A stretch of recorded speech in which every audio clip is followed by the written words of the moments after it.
Acquire to retire. Have you ever heard about this? Do you have any idea about it?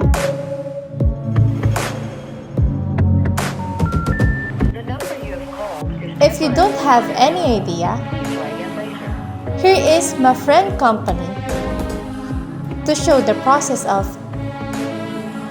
A to R.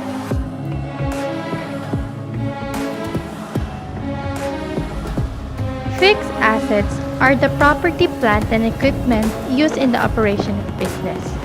These are relatively permanent items that often collectively represent the largest financial investment by the organization.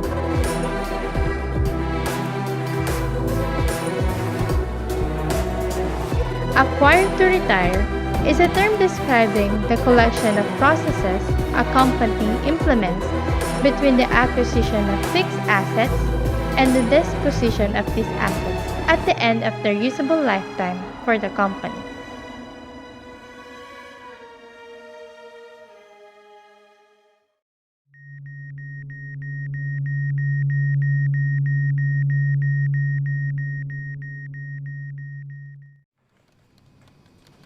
Hello, from user department. How can I help you?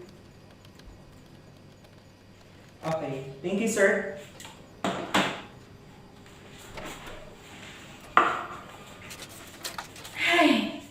Okay, this will be the last data for today. I just need to save it and finally I'm done. Huh? It shut down. What will happen to my work? I think it's already broken. I need to inform our supervisor.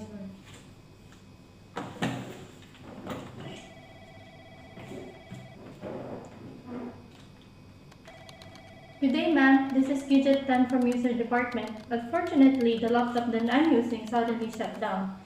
I already tried restarting it, but it still doesn't work. Okay, ma'am. Yes. Thank you, ma'am. After 2 hours.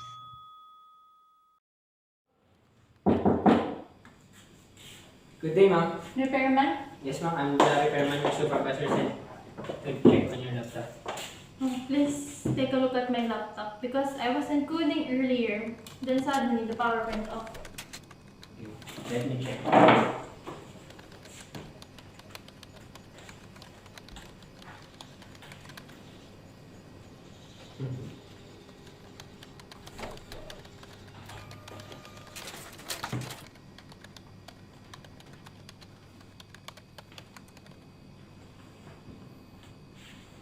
Ma'am, I think your laptop suffered overheating and unfortunately, some parts got burnt.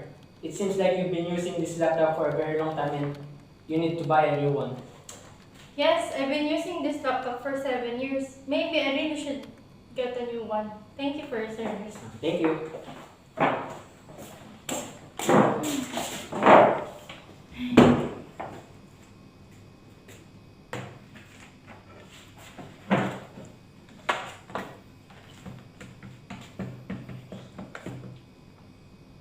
Hello, good morning. Is this Azartech company? Yes.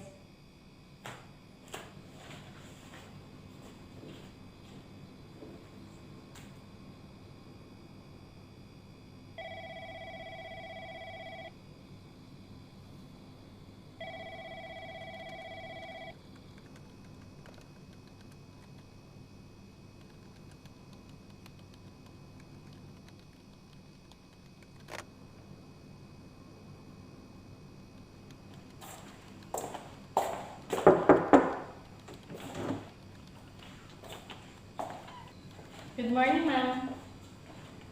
Here is the purchase requisition. Oh, okay, this is what the supervisor talking about earlier. He said that he talked to the repairman and the computer needs a replacement. Thank you, ma'am. I'll go ahead.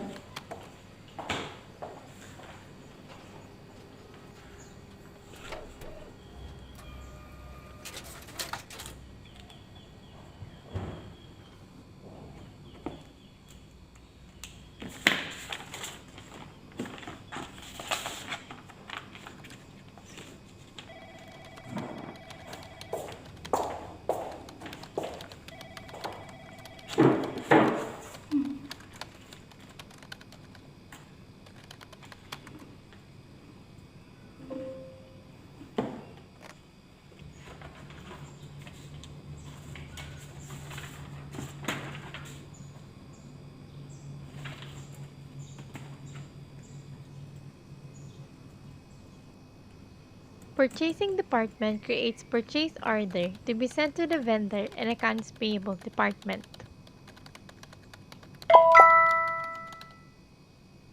Packing slips sent to receiving department from the vendor and the supplier's invoice sent to accounts payable department. After 2 days.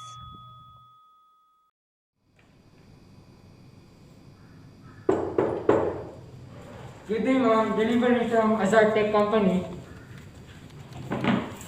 I just need you to sign here, here, and here. Okay, but before I sign, I should inspect the laptop first if it is in good condition.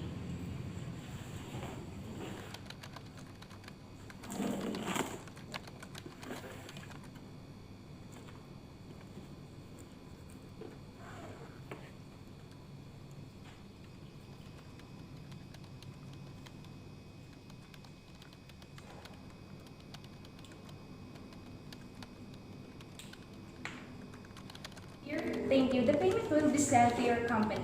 Yes, ma'am. Thank you. Few minutes later. Hey Lara, let's have some coffee. Yeah, but I will go later because I have to create a receiving report and I will forward it to accounts payable department and fixed asset department. So you may go alone now. Oh, okay, bye.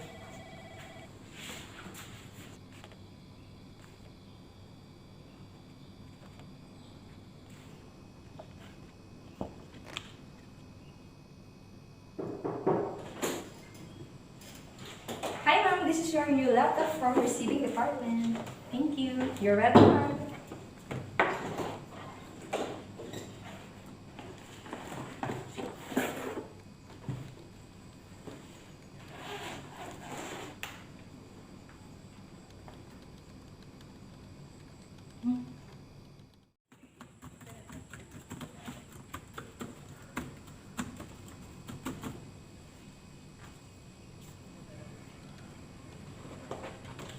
Oh.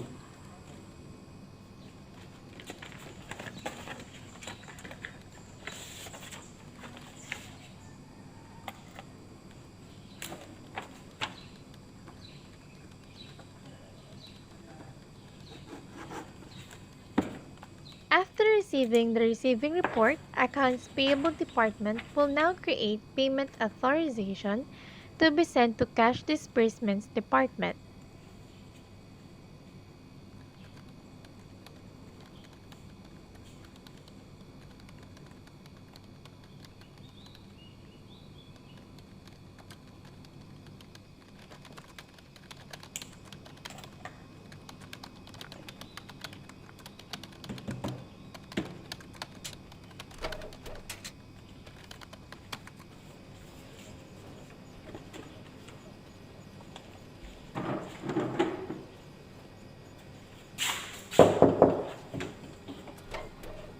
Ma'am, good morning. This is payment authorization. Thank you. Welcome. Accounts payable department will also provide the asset cost data to be forwarded to fixed asset accounting.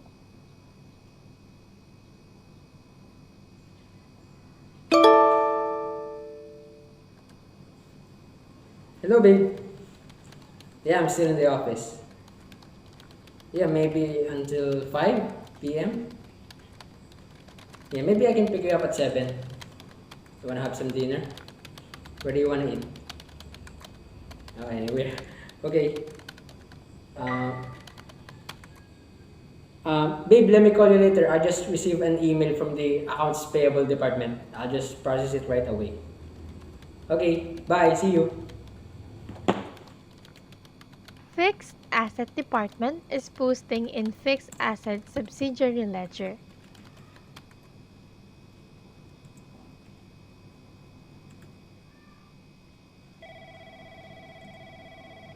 Accounts payable department will record in accounts payable subsidiary ledger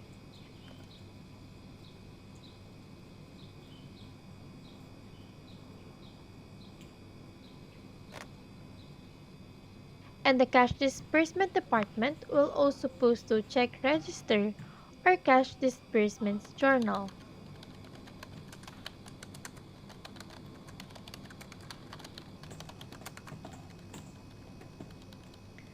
The journal vouchers from Accounts Payable Department, Fixed Asset Accounting Department, and Cash Disbursement Department is needed to be able to proceed to the general ledger process.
After 3 years. Okay, ma'am, it's done. Take a look. I just upgraded the system and processor of your laptop. It's gonna perform much faster from now on. Thank Okay, you. ma'am, thank you.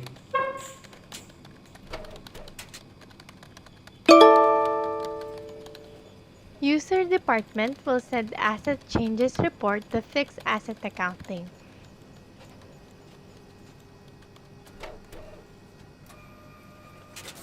The depreciation schedule will be forwarded to fixed asset accounting.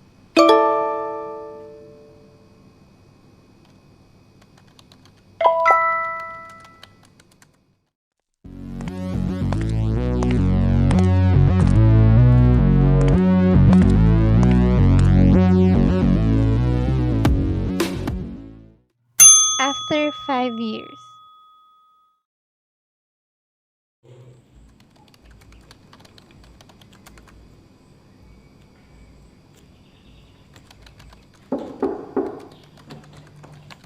Good morning, ma'am. Here is the disposal request. Okay, thank you. Welcome, ma'am.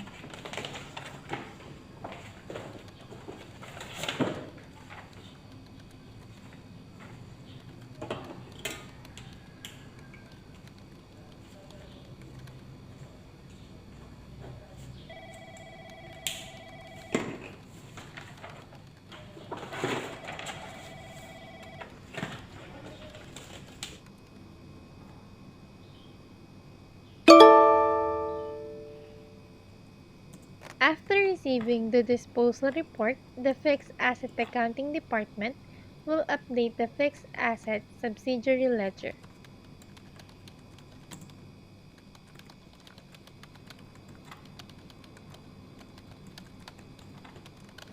Today, the manager of the JRB company will teach you the acquire to retire process in a computerized environment.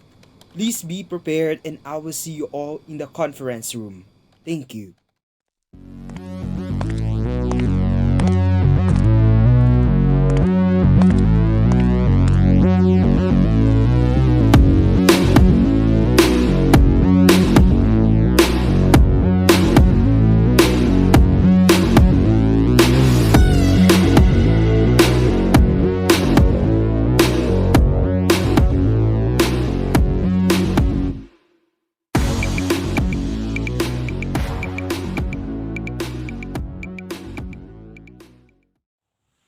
Good day, everyone. Here is Miss Jenna Bristol.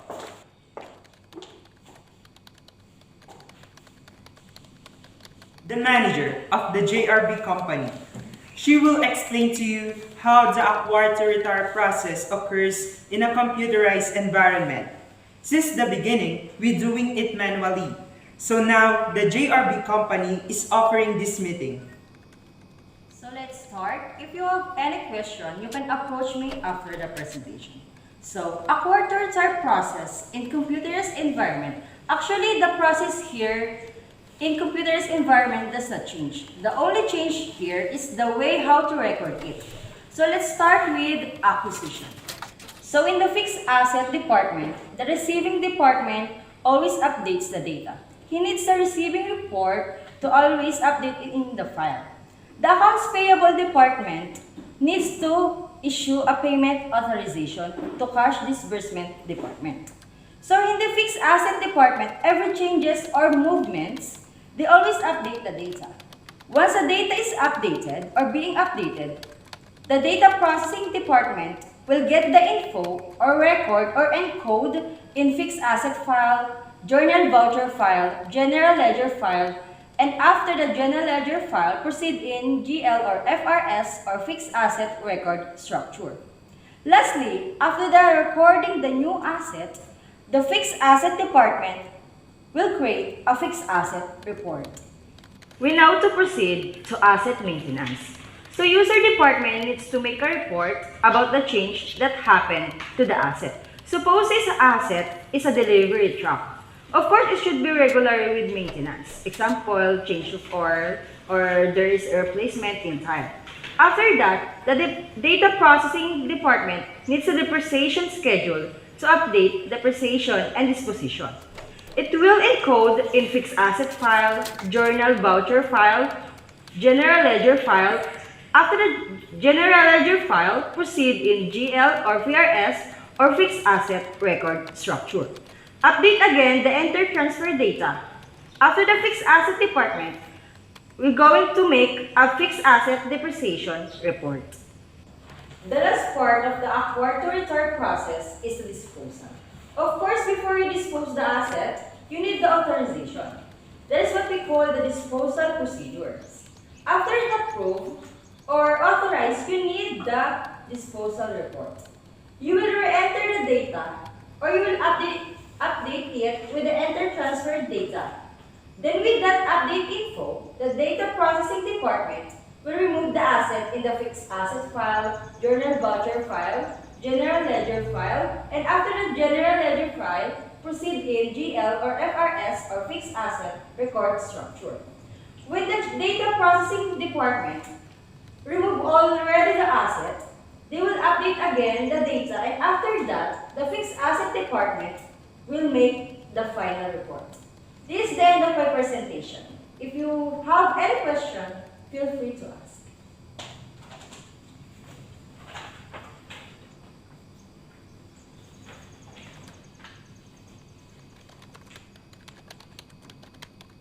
Ma'am, Yes? when it comes to controls, since we process everything through computers, our company may become more prone to risks such as fraud and material misstatements. What can you say about that? That's a good question actually. Here in computerized environment, the risk can't be really eliminated, but it can minimize.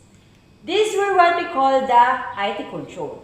Application control will come in. For example, if you enter the false data, your computer will detect it and not be recorded.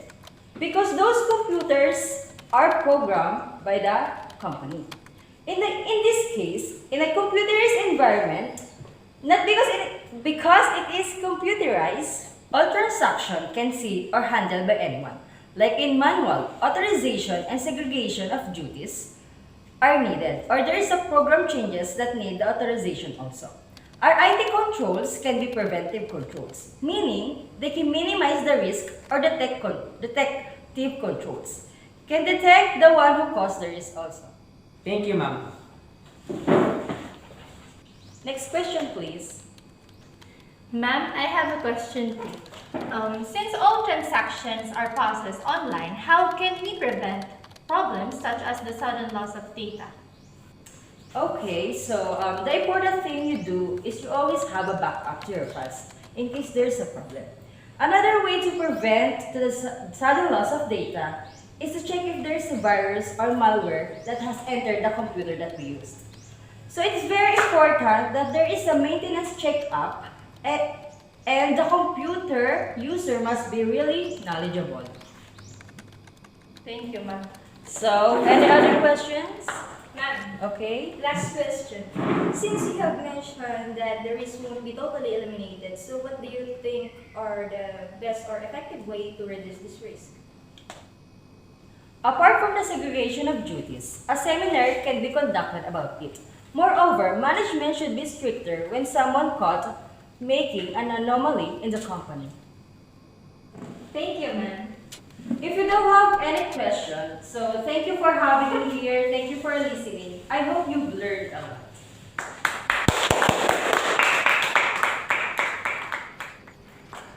Thank you, Miss Jenna Bristol of JRB Company for giving us this great opportunity. You're welcome, sir.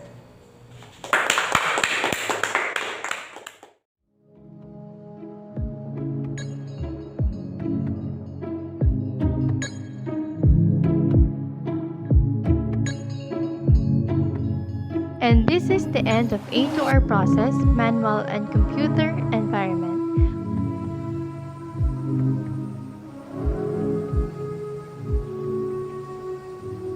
Hoping that you had a deeper understanding about A2R process.